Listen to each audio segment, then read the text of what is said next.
se llama La multiplicidad de las estrellas masivas, el Lawn Survey, y la va a dar Roberto Gamén. Espero que tengas una buena charla y cualquier cosa, las preguntas las pueden dejar acá en el chat o las hacemos al final, Roberto, como vos prefieras. Bien, sí, como acostumbren hacer. Dale, sí, si surgen preguntas, le decimos siempre que la dejen acá en el chat y después las marcamos nosotros. Bien, bueno, empiezo la charla entonces. Buenas tardes a todos. Mi nombre es Roberto Gamén. Voy a hablar sobre la multiplicidad de las estrellas masivas.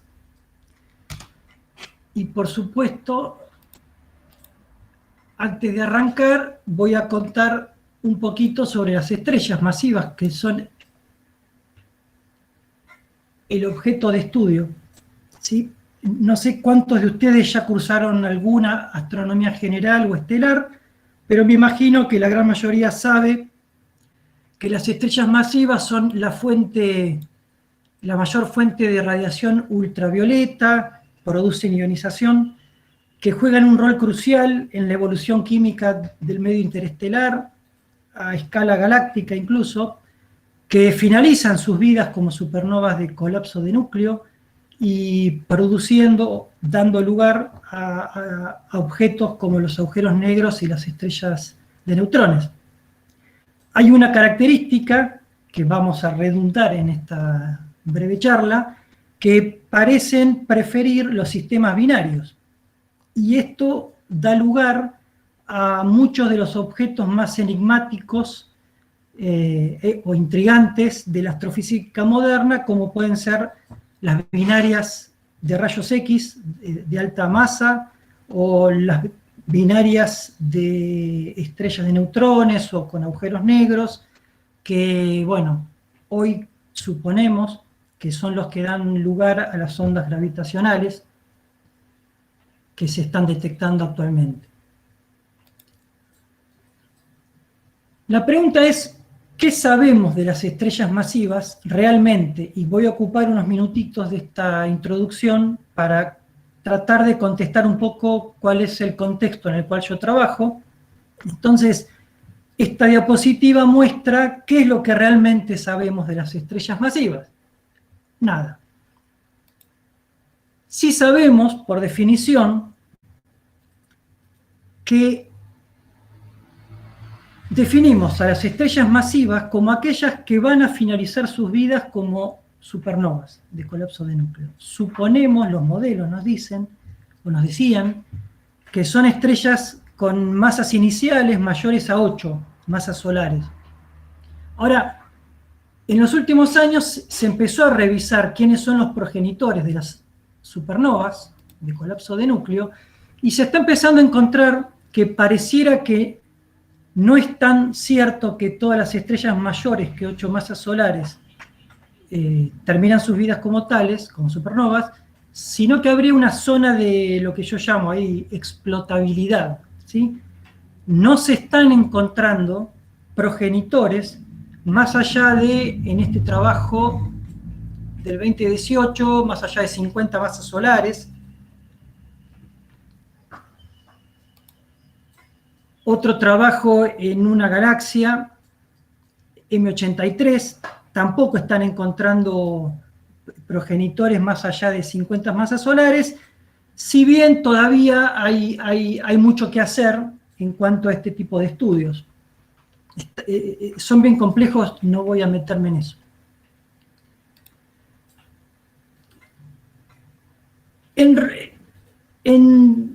De una forma sencilla, repito lo que dije antes, sabemos que son la mayor fuente de radiación ultravioleta, que modifican la composición química del medio interestelar, van a ser las que produzcan oxígeno y algunos metales elementales para la vida, al menos la terrestre, que poseen poderosos vientos estelares que moldean, modifican, le dan forma al medio interestelar. Sabemos que son pocas, que viven poco, donde poco me refiero a pocos millones de años, y en cuanto a pocas, siempre relativamente a estrellas de menor masa, ¿sí? Por unas cuantas, muchas miles de estrellas de tipo solares hay apenas una estrella masiva.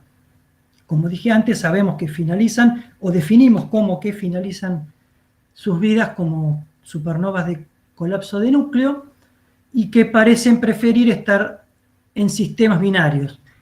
Todo, al ser progenitores de estos objetos,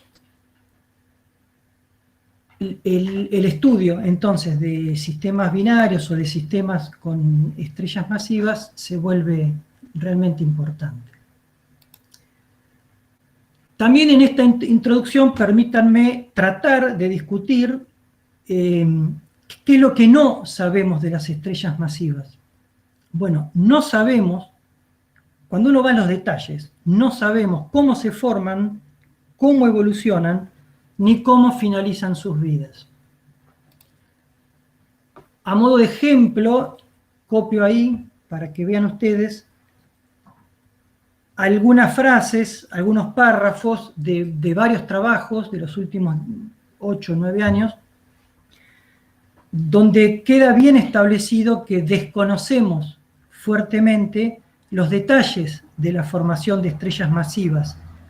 Algún review un poco más viejo que esto alguna vez dijo que lo único que sabemos de la formación de estrellas masivas es que no es una mera extrapolación de la formación de estrellas de baja masa. En cuanto a la evolución, cómo viven, cómo evolucionan las estrellas masivas, sabemos bastante, entre comillas. Tenemos o disponemos de muy buenos modelos de evolución del grupo de Ginebra, bueno, etcétera. El doctor Benvenuto en La Plata provee muy buenos modelados de estrellas masivas. Sin embargo, cuando uno se va un poco más al detalle y, por ejemplo, hace el trabajo que hizo, yo no sé si ustedes lo estaban viendo completo, pero yo estoy cortando parte.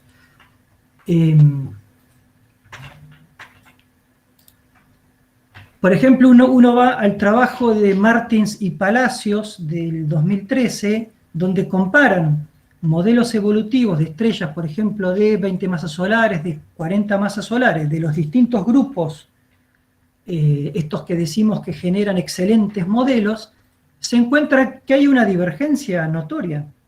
O sea, estos dos gráficos, para mí, constituyen un gran ejemplo de que sabemos poco y nada de la evolución de las estrellas masivas. Uno me dirá, bueno, pero por lo menos eso que les estoy mostrando son diagramas HR, no sé cuán familiarizados están ustedes, pero en el eje Y tenemos el logaritmo de la luminosidad en unidades solares, y en el eje X tenemos el logaritmo decimal de la temperatura efectiva, y las curvitas de colores que se ven con distintos colores representan tracks evolutivos, caminos evolutivos, es decir, cómo va cambiando la temperatura efectiva y la luminosidad con el paso del tiempo.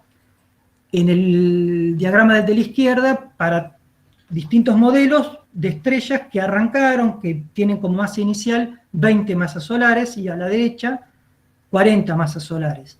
Entonces, cada curva de color implica un camino evolutivo construido a partir de distintos modelos. Y bueno, una imagen vale más que 1000 palabras.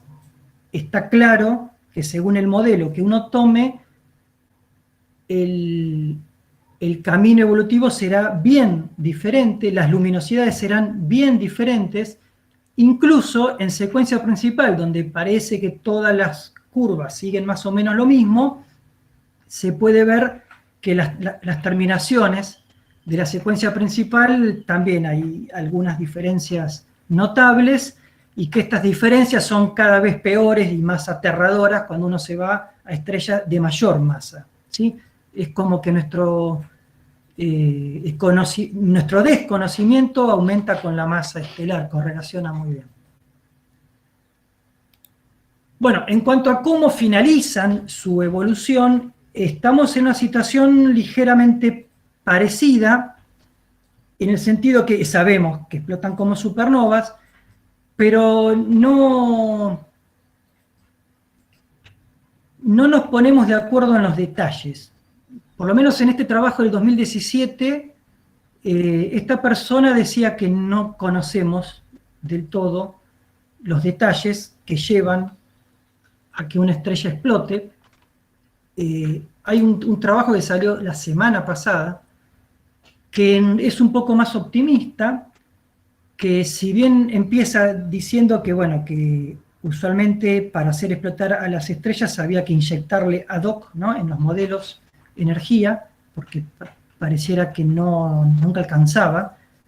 Ahora se está entendiendo mejor y pareciera que la eyección de neutrinos y empezar a interpretar y a entender mejor cómo interaccionan los neutrinos con la materia pareciera que anda por ahí. Y bueno, ellos dicen que en el año 2020, a pesar de todo, estamos poniendo un mojón en el conocimiento de cómo se dan las eyecciones de materia a partir de las supernovas. Así que no hay que ser tan negativo.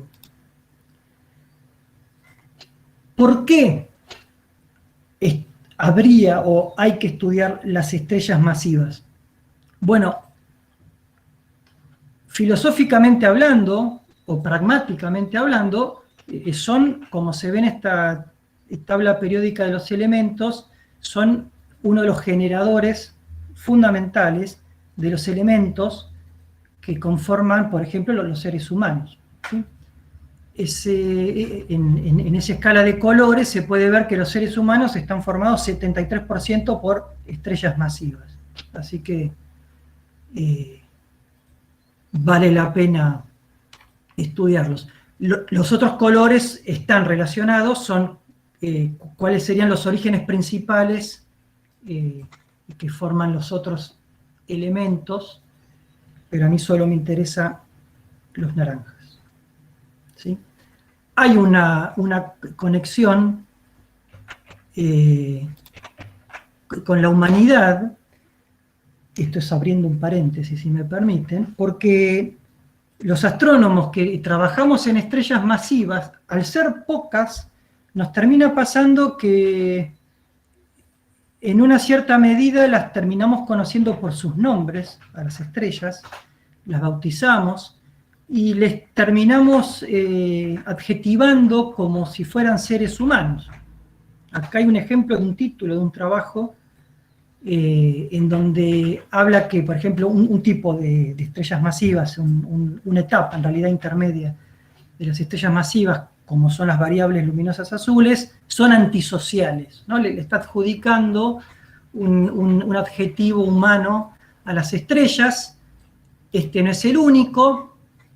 Cuando hablamos que suelen estar en sistemas masivos, algunos autores prefieren hablar de que aman estar en compañía, así como decíamos que eran antisociales las LBBs, que son las siglas.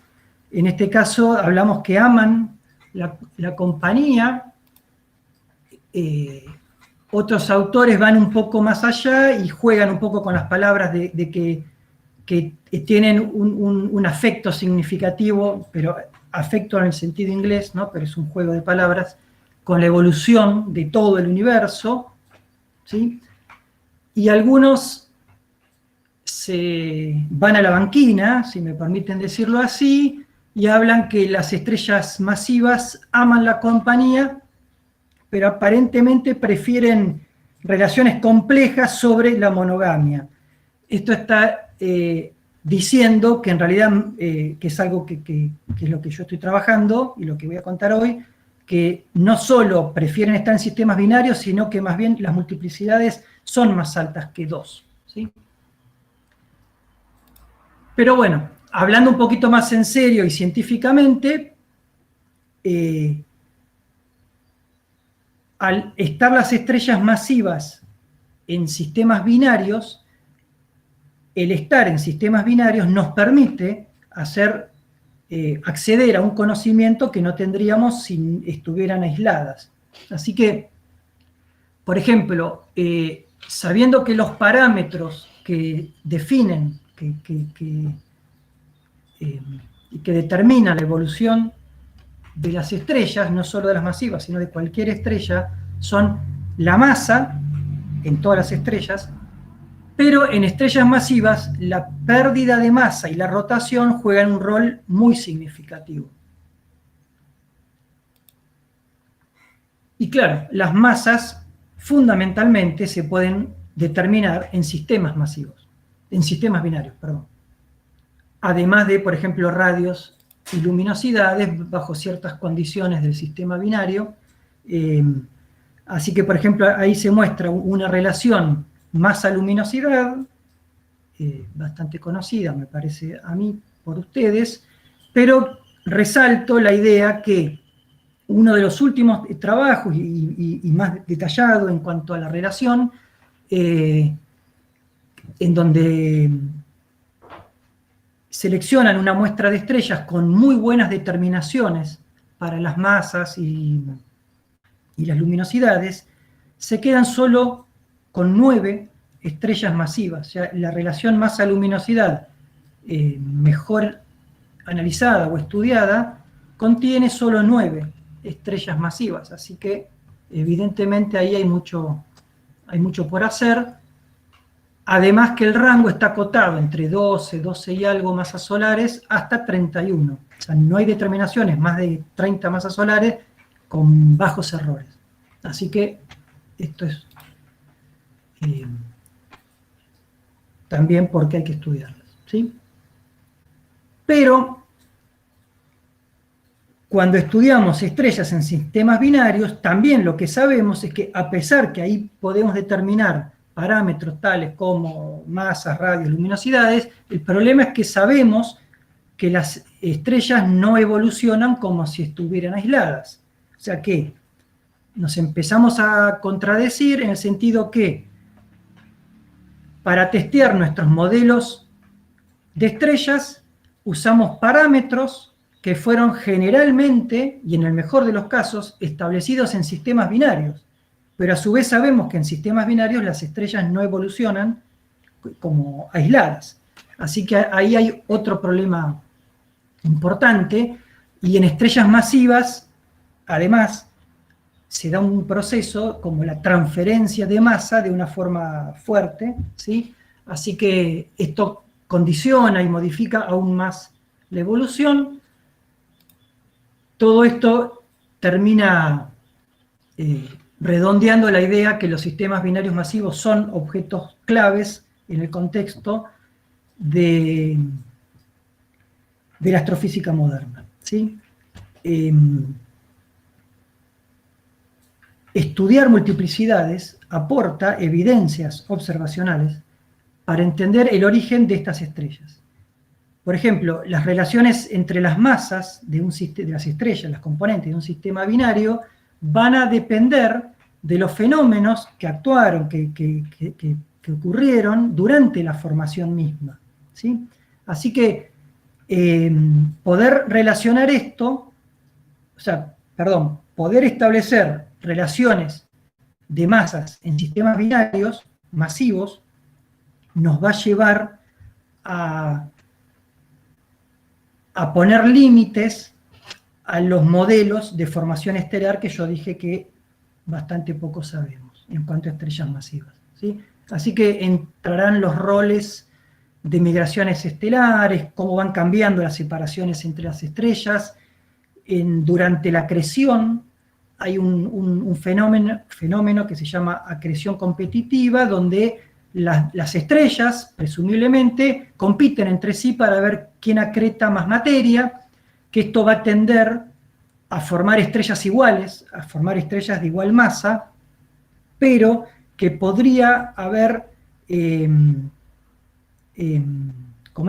excesos de sus regiones de dominio gravitacional y haga que una le gane fuertemente a la otra y se produzcan entonces ahí sí relaciones de masa mucho más divergentes entre sí. En vez de tender a que sean más parecidas, podrían llegar a tender a que sean más distintas las componentes en el sistema binario. Así que hay una gran problemática, hay grandes problemas, así que si bien hay una gran cantidad de astrónomos trabajando en cuanto a estudiar y analizar sistemas binarios, con el OWN, no nos llamó nadie, pero lo decidimos nosotros, decidimos hacer un estudio sistemático de una muestra mucho más grande de las que nunca se había hecho, porque usualmente se trabajaban sobre estrellas de un solo cúmulo o algunas pocas estrellas aisladas. Nosotros lo hicimos sistemáticamente para todas las estrellas que estaban catalogadas en el catálogo de entonces de estrellas O y estrellas Wolf-Rayet de la secuencia del nitrógeno, usualmente WN, así que O y WN es lo que da el nombre a nuestro monitoreo, el OWN Survey, que comenzó en el 2003-2004, por ahí, con los pedidos de turno, y son 200 y algo de estrellas para las cuales se desconocía a ese momento, hace 15 años, su multiplicidad. Nada se sabía sobre su multiplicidad. Así que ahí en negrita estamos los miembros fundadores, pero trabaja un montón de gente, no sé si alguno conoce a alguno de los que están nombrados, hay algunos tesistas y algunos alumnos todavía de La Plata, de Chile, y en cuanto a... hay otros becarios españoles. Bien, nuestro objetivo de observar espectroscópicamente, sistemáticamente, estas 200 y algo de estrellas es fundamentalmente para determinar su multiplicidad. En los casos positivos se hace, caracterizar los elementos orbitales. O sea, no solo diríamos esta es binaria o no, sino que cuando pudimos determinamos los elementos orbitales. Y cuando las condiciones eran aún mejores, por ejemplo, identificar en los espectros las dos componentes del sistema binario, se iban a poder determinar masas mínimas y con alguna ayuda de fotometría, astrometría, algunos ejemplos mostraré ahora a continuación, se podían calcular parámetros absolutos, masas absolutas, por ejemplo, como una de las más importantes. Bueno, como monitoreo como tal, todos los años solicitamos noches de telescopio en los espectrógrafos de telescopios de clase 2 metros que hay en Argentina y en Chile. Ahí están descritos. Utilizamos el CASLEO con su espectrógrafo REOSC en dispersión cruzada, el observatorio de las Campanas, tanto el telescopio de 2,5 metros, el DuPont, como el Clay, de 6,5 metros, ambos espectrógrafos también de alta resolución. Bueno, un espectrógrafo llamado FEROS, que está en la silla, en un 2,2 metros de los observatorios europeos del sur. E hicimos algunos intentos con otro espectrógrafo que está en un telescopio más chiquito, 1,5 metros, en Tololo, en Cerro Tololo, pero no nos dio buenos resultados, así que lo abandonamos. Y además, esa base de datos, que consiste prácticamente en 8.000 espectros de muy buena calidad, créanme, esa muestra es complementada con otro montón de espectros que se venían obteniendo también desde CASLEO por dos profesoras de La Plata, Nidia Morrell, que es actual miembro del Survey, y Virpi Niemela, que fue mi directora de tesis de licenciatura y de doctorado, y falleció. Así que fueron las pioneras de esto. Bien, el mero hecho de observar sistemáticamente el espectro de las estrellas nos llevó al descubrimiento de variables espectroscópicas, todas variables desconocidas. Acá en los 4 dibujitos muestro la zona de H-alfa. H alfa, sí, H alfa menos la de arriba a la derecha, que es helio 2, 4686, una línea de helio 2. Y bueno, en estos 4 casos, pero son unas cuantas más, son 10 variables, en muchas de ellas se descubrió que estas variabilidades tenían que ver con campos magnéticos, así que dieron origen a otros trabajos con otros colaboradores que se están especializando más en campos magnéticos de estrellas masivas. Permítanme contarles muy brevemente lo que nos pasó con una de las variables, HD 120-678, que nosotros veníamos obteniendo espectros, que son esos que están a la izquierda de ustedes, están superpuestos en zonas de la serie de Balmer, o sea, son líneas de hidrógeno, que típicamente esas líneas de hidrógeno se veían en emisión, como es los espectros que se ven arriba. El primero de todo es de mayo del 2006, y van bajando, julio 2006, agosto, mayo 2007, junio 2007, mayo 2008, y en junio del 2008 obtenemos un espectro que es puramente de absorción. Lo primero que pensamos fue, nos equivocamos de estrella, algo que a veces ocurre. Pero no, una vez que chequeábamos que no, que la estrella realmente era, que la habíamos procesado bien, recuerden ustedes que los datos tal cual salen del telescopio no son útiles para hacer ciencia, así que implica un procesamiento que lleva tiempo y a veces puede dar lugar a equivocaciones, a errores que llevan a que lo que uno ve no sea la realidad. Bueno, nunca lo es, pero esto puede ser peor. Bueno, tampoco era el caso. Cuando empezamos a analizar científicamente el tema, nos encontramos con un monitoreo fotométrico, como el dibujito que les muestro a la derecha, que es la curva de luz automática, digamos, tomada por telescopios no operados por los seres humanos, y notamos cómo la estrella tenía una variación notable, y que esa variación notable coincidía, esas flechas o líneas verticales que ven abajo, no tengo con qué señalar acá, son los tiempos, las épocas de los espectros que nosotros teníamos. Y si miran, y reconocen mis palabras, mínimo de curva de luz, van a ver que justo coinciden con las épocas que nosotros obtuvimos los espectros, o por lo menos mínimamente el espectro que les estoy resaltando, que era un espectro de absorción pura. O sea, tuvimos mucha suerte en justo apuntarle a la estrella y obtener un espectro de una estrella que estaba variando sin que nadie se diera cuenta.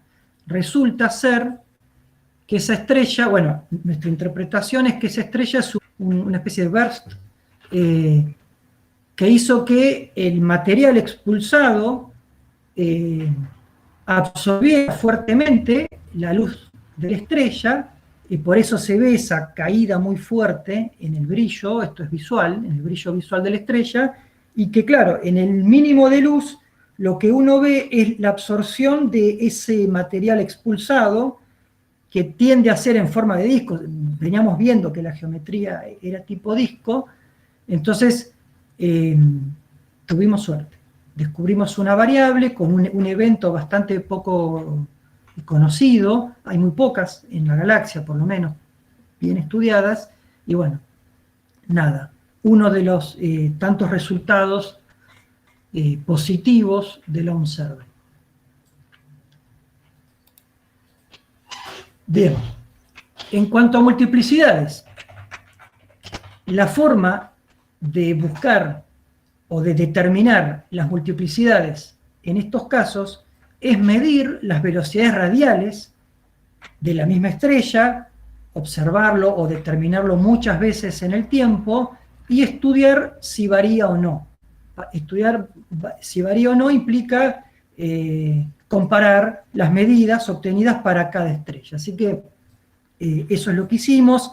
Hay otros fenómenos que molestan o que contaminan la interpretación de que esas variaciones en velocidad radial sean orbitales, porque hay otros fenómenos como la pérdida de masa, pulsaciones, etcétera, que hacen que uno pueda medir velocidades radiales diferentes, ¿sí? Así que esto que les estoy mostrando son gráficos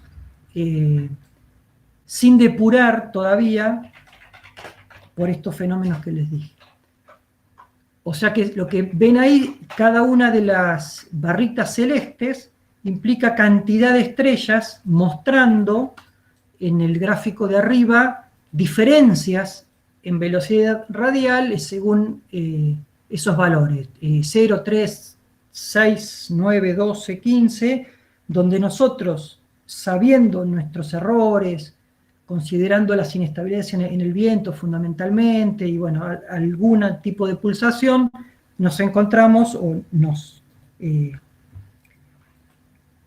determinamos que poner un umbral de 12 kilómetros por segundo de variabilidad era conservativo para decir, si varía más que eso, es una binaria, si varía menos que eso, posiblemente no lo sea. Posiblemente esas variaciones sean otra cosa, instrumentales, o sea que no cambia, o algún tipo de pulsación, o variación de otra índole, ¿sí? Esos porcentajes, ese número de estrellas nos lleva a un porcentaje que prácticamente el 70% de las estrellas masivas de nuestra muestra, que son más de 200, están en sistemas binarios. Este valor es muy parecido a lo que obtuvieron otros autores con muestras un poco ligeramente menores o con trabajos con no tanta duración de tiempo. Estos son resultados ya de 15 años de observaciones. La gran cantidad de estrellas nos permite, por ejemplo, ver qué porcentaje de estrellas se mueve, ¿no? Si presenta o no variabilidad de velocidad radial, según, por ejemplo, la clase de luminosidad. Entonces, separamos, ¿no? De izquierda a derecha, de supergigantes a enanas, y notamos que son diferentes entre sí y que arriba de todo ustedes tienen la cantidad de estrellas por cada clase de luminosidad. Entonces, si uno desprecia la clase de luminosidad 2 y la 4, no por capricho, sino por decir, bueno, son 13, son 15, son poquitas en número, entonces esa estadística podría tener un error muy grande, en cambio en las otras, que son 49, 46 y 78, es una muestra razonablemente mayor, esto es solo con nuestros datos, pareciera haber un efecto evolutivo, o sea, la variabilidad, que está mostrado en celeste, y la evolución va al revés, ¿no? De derecha a izquierda, hay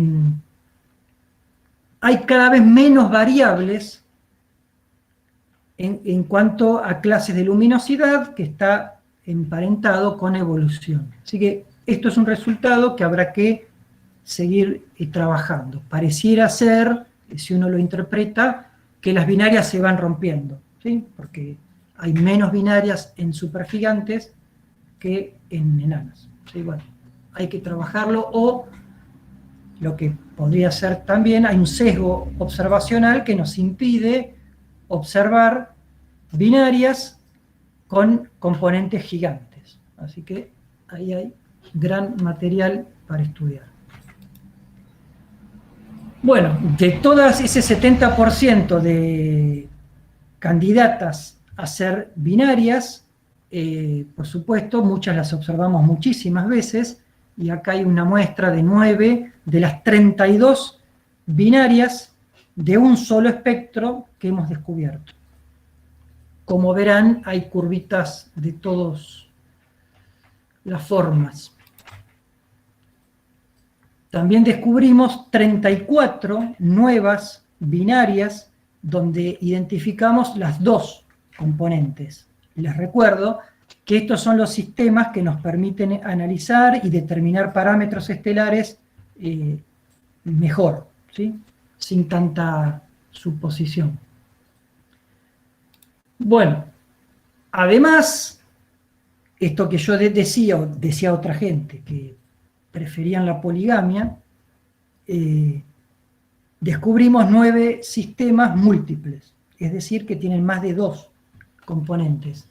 En algunos casos pudimos, como este, Herschel 36, establecer las órbitas, separar bien las 3 componentes, como es este caso, y hicimos las órbitas del sistema cerrado, así se llama, de corto periodo, 1.5 días, y además esas 2 estrellas que están en una binaria de 1.5 días, además orbitan alrededor de un centro de masa común con otra O en 493 días. ¿Sí? Tiene un sistema muy interesante, triple.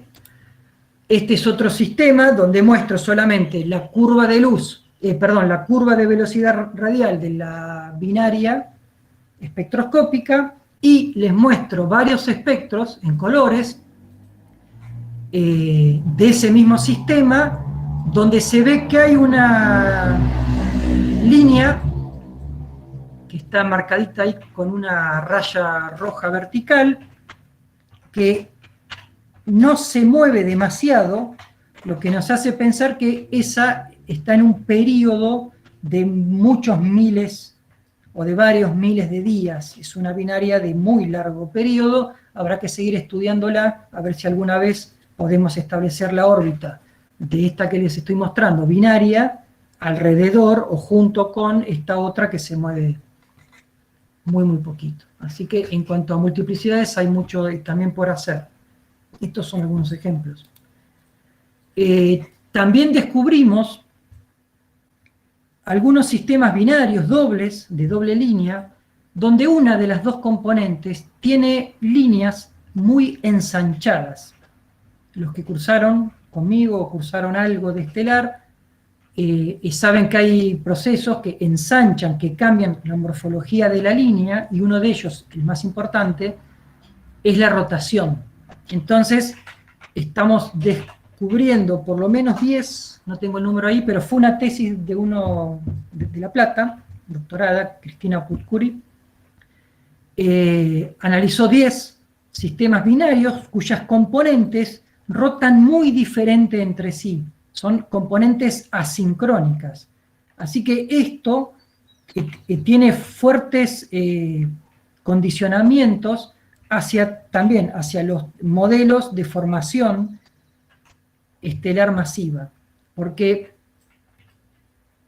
posiblemente nos cueste mucho entender por qué las vemos con distintos ensanchamientos, porque podría ser, a ver si me hago entender, no tengo mucho tiempo, podría ser que roten parecido, pero con distintos ángulos, que uno los está mirando a uno de polo, por ejemplo, y el otro por ecuador, ¿no? Ecuatorialmente, entonces el espectro adopta distintos anchos. Pero esa es una hipótesis. Esa hipótesis podría ser verdad, porque se están descubriendo ahora discos de acreción de estrellas masivas en formación, binarios, y estos discos están inclinados entre sí. Entonces estas estrellas podrían ser descendientes de esos tipos de formaciones. Bueno, esto, no vamos a abundar. Bueno. Igual, así que, no hay drama con que te pases con el tiempo. Si no, no, bueno, pero voy a tratar de no pasar. Si querés seguir, seguí. Gracias. Se van a ir antes. Otra mini historia que les quería contar es que el Launch Survey ha descubierto una de las estrellas más masivas de la galaxia, vecina de Eta Carina, estrella muy, muy conocida por los astrónomos. Se llama WR25, esta estrella es una WN, o una estrella muy, muy masiva, fuente X muy notable, muy brillante en X, y fue largamente estudiada, muy estudiada en la antigüedad para ustedes, no tanto para mí, 1978, 1979, de hecho hay un caso, que lo muestro ahí, pero no sé si se llega a ver, de una persona, Moffat, que la observó durante 15 noches seguidas y no encontró ninguna variabilidad de velocidad radial. De hecho, ambos, tanto Moffat como Conti, llegan a la conclusión de que la estrella está aislada, así que se volvía muy interesante. Y bueno, en los primeros turnos de Long Survey, miren ahora el gráfico de la izquierda, gráfico de curva de velocidad radial. Nosotros ya en los primeros turnos de Long Survey descubrimos que había una diferencia de velocidad radial que estaba más allá de lo que nosotros sabíamos era el umbral de detectabilidad. De hecho, ven algunos puntitos en azul. Los azules de arriba prácticamente representan las 15 noches de Moffat, más o menos, porque fue por ahí, fue por esa fase orbital que Moffat estuvo observando esta estrella. Y otra suerte que tuvimos, uno de los primeros turnos nuestros, encontramos esas velocidades azules pero más abajo.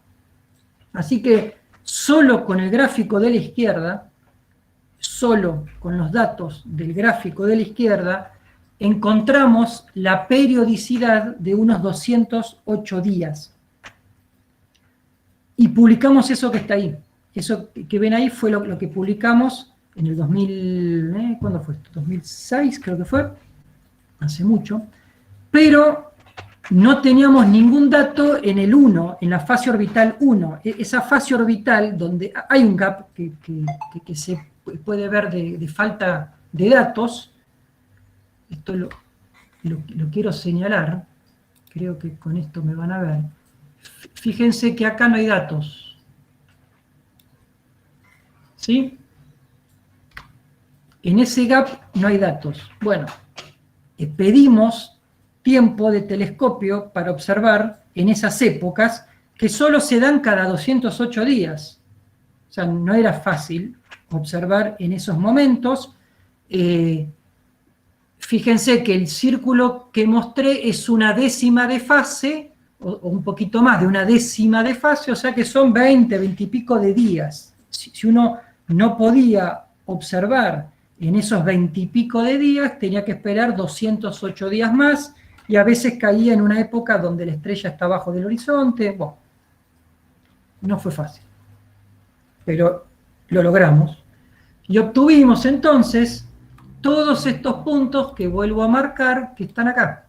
Todos estos puntos es lo que obtuvimos en las subsiguientes campañas observacionales. De hecho, no lo hicimos solo, nos aliamos con un grupo de Bélgica que venían estudiando esta estrella y también sin éxito, y bueno, cuando nosotros lo descubrimos, juntamos todas nuestras energías y para poder conseguir el tiempo de telescopio, que no es fácil. Y bueno, obtuvimos o sea, confirmamos que el periodo de 208 días estaba muy bien, pero que la curva de velocidad radial no era tan parecida, así que cambiaron los elementos orbitales, la excentricidad, fundamentalmente, pero no solo eso.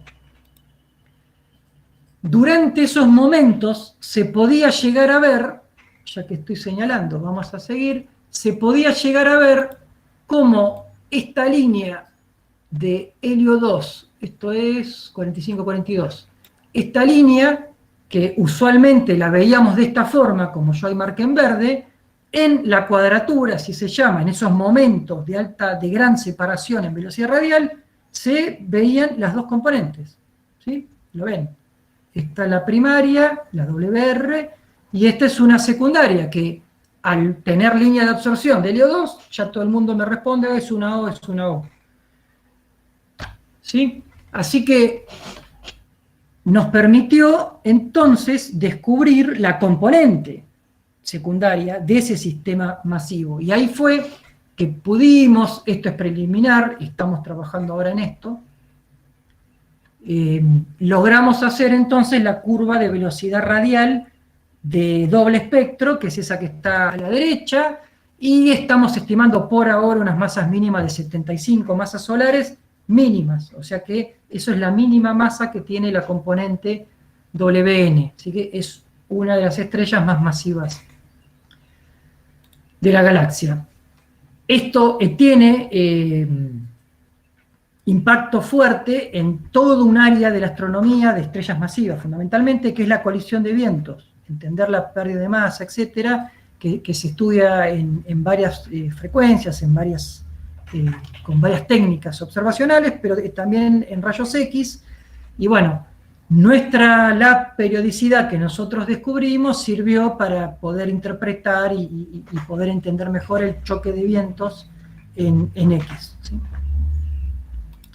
Bueno, les nombré uno de los sistemas de largo periodo, 208 días. Bueno, acá hay histogramas, arriba de todo, en rojo y en rosa, histogramas de los sistemas binarios que descubrió el OWN. Son 32 SB1, 34 SB2, y los comparo con el gráfico del medio, que es todo lo que nosotros, por lo menos, encontramos en la literatura conocido. ¿Sí? O sea, sin nuestro survey hay 54 estrellas SB1, 75 SB2, nosotros incorporamos 32 y 34 respectivamente, un porcentaje notable, y claramente, por ejemplo, un estudio de distribución de periodos arrojaría resultados muy distintos si uno usa solo lo conocido o si usa lo que descubre el OWN, ¿sí? Estamos incorporando muchos sistemas de largo periodo. Esto está en logaritmo de días, ¿sí? Pero ya de uno por ahí para arriba me estoy yendo ya en varias semanas de periodo, ¿sí? El logaritmo de 10 es 1, ¿sí? De 1 para arriba ya son varias semanas. Bueno, fíjense que la distribución acumulada OWN, no OWN, es bien diferente, así que ahí hay mucho por analizar. Se creía, obviamente, que era un sesgo observacional, pero se ponía en duda el llamado gap de Mason, que juntaba binarias espectroscópicas, binarias con interferometría o con otras técnicas, y se notaba un faltante fuerte entre meses y algunos años. Bueno, el OWN, que es lo que está en celestito en el gráfico de la derecha, mete ahí unas cuantas estrellas como completando ese supuesto gap. Claramente era un problema observacional que nosotros venimos desandando. Bueno, no quiero abundar mucho. Hay unos diagramas, por ejemplo este de periodo excentricidad, que los modelos predicen que las estrellas no pueden ir más allá de lo que estaría en amarillito, porque se disgregan, se rompen. Bueno, nosotros estamos encontrando, o sea, lo nuestro es lo rosa o rojo, y hemos encontrado algunas estrellas más que están ahí muy en el límite de esa estabilidad. Una de ellas es HD 74194, que es una binaria de alta masa de rayos X. ¿Sí? Es un transient X muy, muy famoso, muy, muy interesante, que descubrimos nosotros que es una binaria, y que está claramente en el límite dinámico, si me permiten. Había dicho al comienzo de la charla que los cocientes entre las componentes del sistema binario podía tener alguna relación con la forma o con el proceso que domina en la formación estelar masiva. Bueno, de vuelta, rojo nuestro, azul lo conocido previamente. Estamos encontrando por alguna razón una alta concentración de binarias con relaciones de masa de 0.5. ¿Sí? No tan notable en la literatura, ¿sí? En la distribución azul.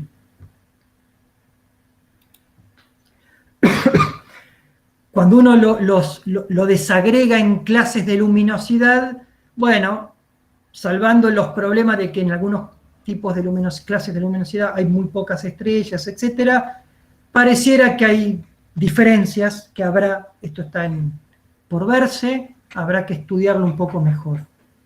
Son puntas para trabajar a futuro.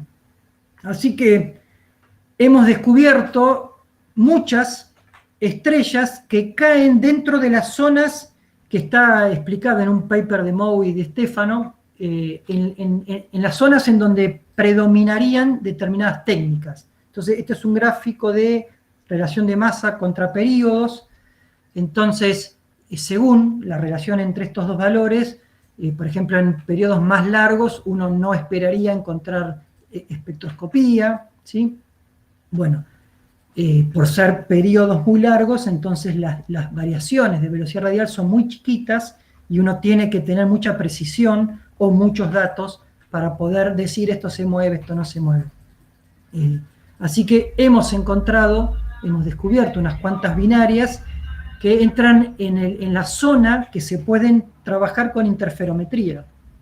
Y esto da lugar a una sinergia muy interesante con las órbitas, las que se llaman órbitas 3D. Se combina, ahí les muestro rápido, pero les muestro, se combina espectroscopía, curva de velocidad radial a la derecha, con la curva visual en la izquierda, ¿sí? Hay observaciones interferométricas a la izquierda, donde se ve la órbita proyectada, y a eso se combina con la órbita en velocidad radial, que sería prácticamente la órbita a 90 grados de la proyectada en el cielo, ¿no? Porque es la proyectada en la línea de la visual, así que se construye una órbita 3D, y bueno, en este caso, que es una binaria de 2113 días, con un error pequeño, 9 días, bueno, con excentricidad muy baja. Esto también es raro, si hubiéramos prestado atención al diagrama período-excentricidad, veíamos que esta binaria estaba en un lugar poco poblado. Pero bueno, esta técnica, esta precisión, nos permite determinar masas absolutas puramente keplerianas, de casi 24 para la primaria, 20 para la secundaria, pero con errores que están en el 5% de las masas. Esto es muy, muy bueno. Créanme que estos son errores bajísimos. Así que, apurado al final, pero les di un lindo pantallazo de lo que venimos haciendo con el Home Survey. Es un proyecto que se sigue realizando. Llevamos 15 años de observaciones. Ahí tienen el número, 8.000 espectros de unas 221 estrellas. Descubrimos, bueno, 10 variables espectrales, que casi un 70% son candidatas a ser binarias o múltiples, que estos valores están ahí entre medio, entre lo de Sana y Chini. Pudimos determinar órbitas espectroscópicas para 32 SB1, 34 de doble espectro, 9 SB3, 19 con periodos mayores a un mes. Repito que esto es relevante, pero no repito porque no lo dije. Los sistemas espectroscópicos o los sistemas binarios de largo periodo son los que son fundamentales ahora para los modelos astrofísicos, porque ese círculo vicioso que yo les decía antes no se da en estas estrellas, porque estas estrellas, al estar muy separadas, al estar demostradamente separadas, uno puede sí comparar con modelos de evolución de estrellas aisladas, porque uno está confirmando empíricamente que al menos al momento han evolucionado aisladamente, ¿sí? Entonces estos sistemas son buscados por los teóricos. Acá hay un aporte, una retroalimentación muy relevante, ¿sí? Bueno, en cuanto a la distribución de periodos, como dije, si bien hay una sobredensidad, ¿no?, de periodos bajos, esto es un sesgo observacional que vamos tratando de limpiar con más años de observación y espectrógrafos cada vez más sensibles a las variaciones. Bueno, encontramos un 57% con excentricidades menores a 0.15. Esto significa que las interacciones, estas son de corto periodo, sin lugar a dudas, ese 57%, las interacciones son realmente importantes, tienden a circularizar las órbitas, tienden a generar un montón de cosas que los modelos deben considerar.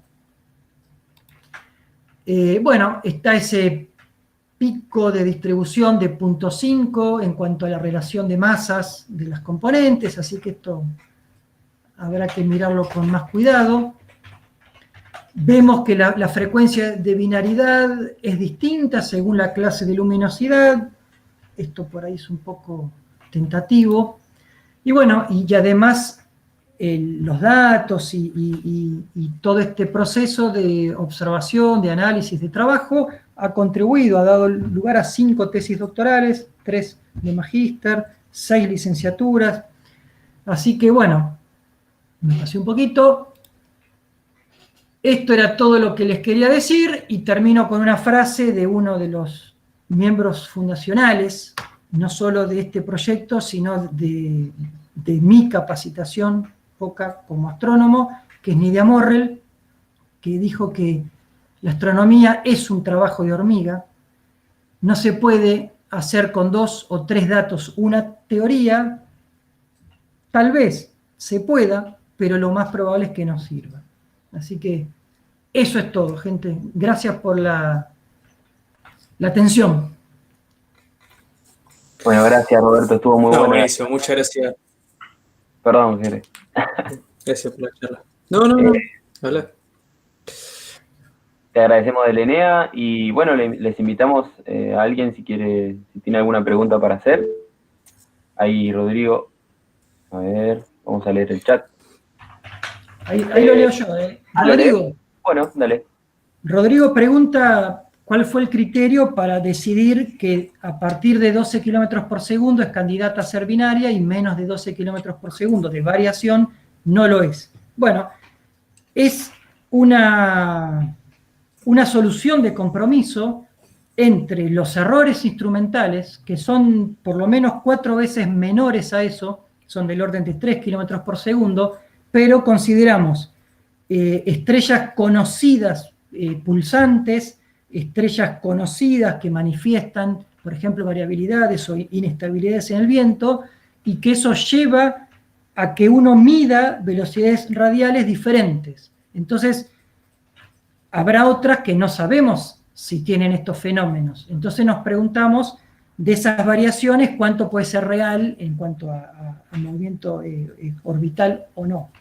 Así que es un límite que nosotros llamamos conservativo, pero más bien sería especulativo, porque podría haber muchas binarias aún por debajo de ese umbral. O sea, podría haber binarias que varían menos de 12 kilómetros por segundo, pero en 10 años, en 15 o en 20 años, o quizás en más, y que entonces esa variabilidad esperada es de ese orden.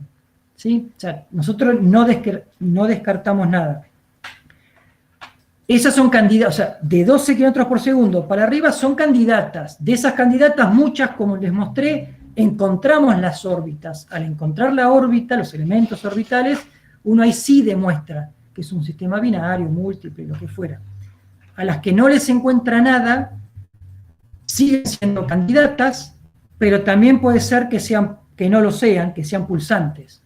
Las pulsaciones pueden llevar a variaciones de arriba o del orden, no arriba, del orden de entre 30 y 40 kilómetros por segundo, según los tipos espectrales y la clase de luminosidad. Así que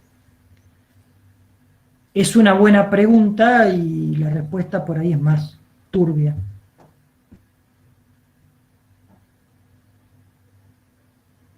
No sé el orden de las preguntas porque no estoy mirando. Ahí Matías Agustín Ruiz Díaz dice, buenas Roberto, muy buena charla, yo quería saber cómo calculan la inclinación para las órbitas 3D, para obtener masas absolutas.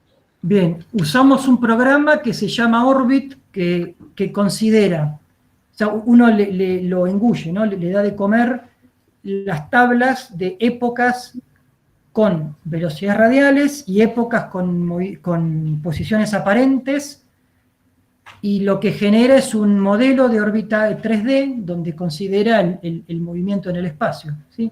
y va iterando, va fiteando esas soluciones. Uno le da podría no dárselo, pero al darle y fijarle, en nuestro caso, la periodicidad, converge a soluciones muy buenas y fácilmente. Morena. Es que en el paso. Morena Zucarech dice, muy interesante todo, muchas gracias. ¿Cómo es eso que dijiste sobre que nuestros cuerpos son 73% estrellas masivas? Ah, claro, porque, esperen que lo comparto, no sé si estaba en la charla, pero mostré una tabla periódica de los elementos, ahora se las voy a mostrar, no se asusten, donde cada elemento atómico está coloreado según el fenómeno o la estrella que le dio origen. Ustedes saben que el universo nació con un poco de hidrógeno, helio y un poquitito de litio, o sea, mucho hidrógeno, algo de helio y un poquitito de litio, y todo lo demás se fue originando, se fue formando, fusionando después. Bueno, entonces en naranja están las contribuciones de las estrellas masivas, son el resultado de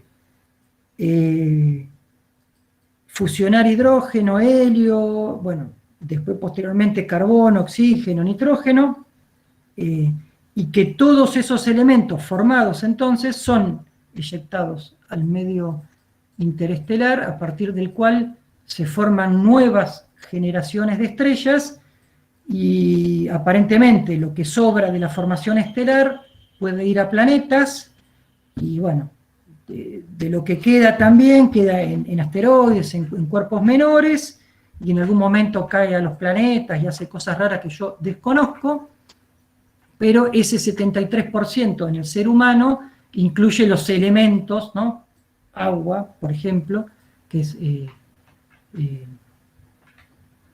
oxígeno, ¿no? Es H2O, pero es oxígeno, y bueno, hay nitrógenos, hay carbonos, hay otras cosas, fíjense, poquito de hierro, ¿sí? Así que todo lo que está en naranja en la tabla periódica de los elementos, la puedo mostrar más grande todavía, no tanto, está formado en las estrellas masivas, ¿sí?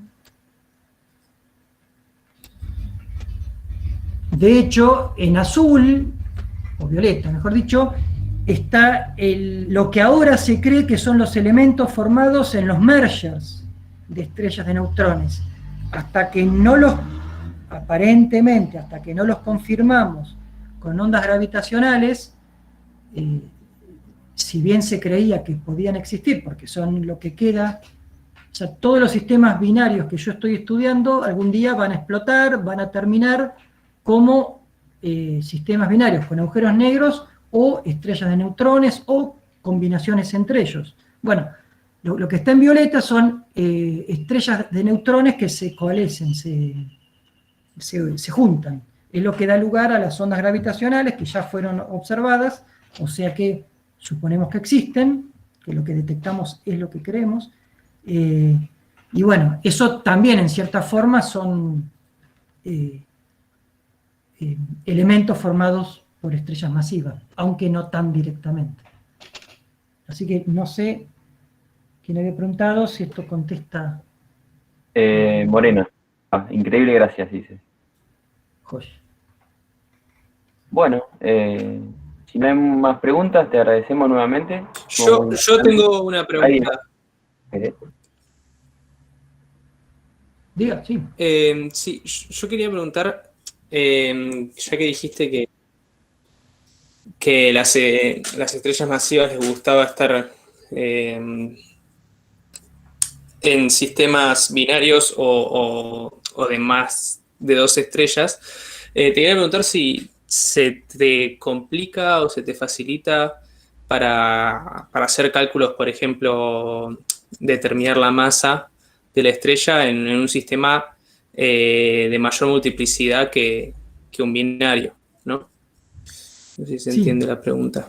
Sí, bueno, yo mostré un ejemplo de Herschel 36, que bueno, las masas las terminás determinando a partir de los movimientos relativos en binaridad. O sea, no son, a ver, ¿qué quiero decir? No es que las tres estrellas, en el caso de Herschel 36, que se muevan las tres alrededor de un centro de masa común, sino que suelen tener estructuras jerárquicas, se llama. Usualmente es como que van por pares, ¿no? En el caso de Herschel 36 tenés dos estrellas que orbitan una alrededor de la otra, o centro de masa común, en 1.5 días, y además esas son como una que orbita con otra, ¿no? Con la terciaria, en otra binaria, entre comillas, ¿sí? Así se te permite resolver las ecuaciones. Si no, O sea, los tomás creo como yo sistemas que binarios separados. es cómo se comportan, por lo menos estos. Claro. O sea, porque es la forma en que conservan la dinámica. Sí, está bien, me lo imagino. Bueno, muchas gracias.